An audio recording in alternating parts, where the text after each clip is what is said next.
പിതാവിനും പുത്രനും പരിശുദ്ധാത്മാവിനും സ്തുതി, ആദിയിലെ പോലെ ഇപ്പോഴും എപ്പോഴും എന്നേക്കും ആമേൻ. സ്വർഗീയ പിതാവേ, അങ്ങേ സ്തുതിക്കുന്നു, ആരാധിക്കുന്നു, നന്ദി പറയുന്നു. ത്രിയേക ദൈവത്തെ വാഴ്ത്തുന്നു, ആരാധിക്കുന്നു, മഹത്വപ്പെടുത്തുന്നു. ഈശോനാഥ, ഇന്ന് ഞങ്ങളെ എല്ലാവരെയും ഈശോയുടെ കൃപയ്ക്കുള്ളിൽ പ്രഭാതം മുതൽ ഈ രാത്രിയുടെ യാമം വരെ കാത്തു പരിപാലിച്ചിരിക്കുന്നതിനായി നന്ദി പറയുന്നു. ഇന്ന് ഞങ്ങളെ സകലവിധ അപകടങ്ങളിൽ നിന്നും ദുഷ്ടശത്രുക്കളിൽ നിന്നും രോഗങ്ങളിൽ നിന്നും സംരക്ഷിച്ചിരിക്കുന്നതിനായി നന്ദി പറയുന്നു. ഇന്ന് ഞങ്ങൾക്ക് ആവശ്യമായവയൊക്കെയും തന്ന് അനുഗ്രഹിച്ച കൃപയെ ഓർത്ത് നന്ദി പറയുന്നു. ഈശോപ്പ, ഇന്ന് അനേകം മക്കൾക്കായി അവിടുത്തെ പക്കലായിരുന്നു കൊണ്ട് കരുണയ്ക്കായി പ്രാർത്ഥിപ്പാൻ തന്ന കൃപയ്ക്കായി നന്ദി പറയുന്നു. ഈശോപ്പ, ഞങ്ങളിതാ ഉറങ്ങുവാൻ പോകുന്നു. നല്ല ഉറക്കം തന്ന് അനുഗ്രഹിക്കണമേ. ഒരു ദുർസ്വപ്നങ്ങൾ കാണുവാനിടയാക്കാതെ വണ്ണം കാത്തിയിടണമേ. ഒരു അന്ധകാര ശക്തികളോ പൈശാചിക തന്ത്രങ്ങളോ ഒരു വിഷജന്തുക്കളോ ഒരു പ്രാണികളോ ഞങ്ങളെ ആരെയും ഉപദ്രവിപ്പാനിടയാക്കാതെ അവിടുത്തെ ആത്മാവിനാൽ കാത്തിയിടണമേ. ഒരു കള്ളന്മാരോ ഒരു അക്രമികളോ ഞങ്ങളുടെ ഭവനങ്ങളിലോ കാമ്പൗണ്ടുകളിലോ കടന്നു വരുവാനോ നോട്ടം വയ്ക്കുവാനോ ഇടവരാതെ വണ്ണം അവിടുത്തെ മാലാഖമാരാൽ കോട്ട കെട്ടി സംരക്ഷണം തരണമേ. നാഥ, ഞങ്ങൾ ഇന്നറിയാതെ എന്തെങ്കിലും പാപം ചെയ്തു പോയിട്ടുണ്ടെങ്കിൽ ഞങ്ങളെ ഇപ്പോൾ വിശുദ്ധീകരിക്കണമേ.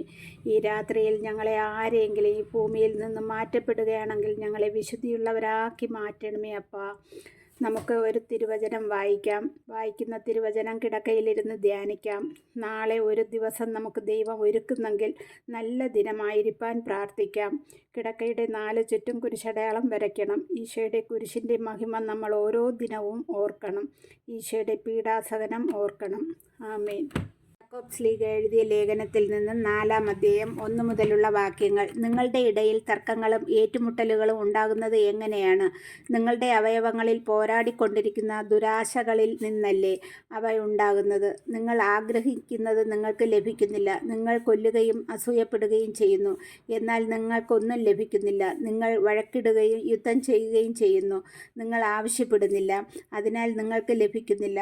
ചോദിച്ചിട്ട് നിങ്ങൾക്ക് ലഭിക്കുന്നില്ലെങ്കിൽ അത് നിങ്ങളുടെ ദുരാശകളെ തൃപ്തിപ്പെടുത്താൻ നിങ്ങൾ തിന്മയായിട്ടുള്ളവ ചോദിക്കുന്നത് കൊണ്ടാണ്. വിശ്വസ്തത പുലർത്താത്തവരെ ലോകത്തോടുള്ള മൈത്രി ദൈവത്തോടുള്ള ശത്രുതയാണെന്ന് നിങ്ങൾ അറിയുന്നില്ലേ? ലോകത്തിൻ്റെ മിത്രമാകാൻ ആഗ്രഹിക്കുന്നവൻ തന്നെ ദൈവത്തിൻ്റെ ശത്രുവാക്കുന്നു. നമ്മിൽ നിക്ഷേപിച്ചിരിക്കുന്ന ആത്മാവിനെ ദൈവം അസൂയയോടെ അഭിലാഷിക്കുന്നു എന്ന തിരുവെഴുത്ത് വൃഥ ആണെന്ന് നിങ്ങൾ വിചാരിക്കുന്നുവോ? അവിടുന്ന് കൃപാവരം ചൊരിയുന്നു. അതുകൊണ്ടാണ് ഇങ്ങനെ എഴുതിയിരിക്കുന്നത്: ദൈവം അഹങ്കാരികളെ എതിർക്കുകയും എളിമയുള്ളവർക്ക് കൃപ കൊടുക്കുകയും ചെയ്യുന്നു. ആകയാൽ ദൈവത്തിന് വിധേയരാകുവിൻ, പിശാചിനെ ചെറുത്ത് നിൽക്കുവിൻ, അപ്പോൾ അവൻ നിങ്ങളിൽ നിന്ന് ഓടി അകന്നുകൊള്ളും. കർത്താവിൻ്റെ വചനം. ആമേൻ.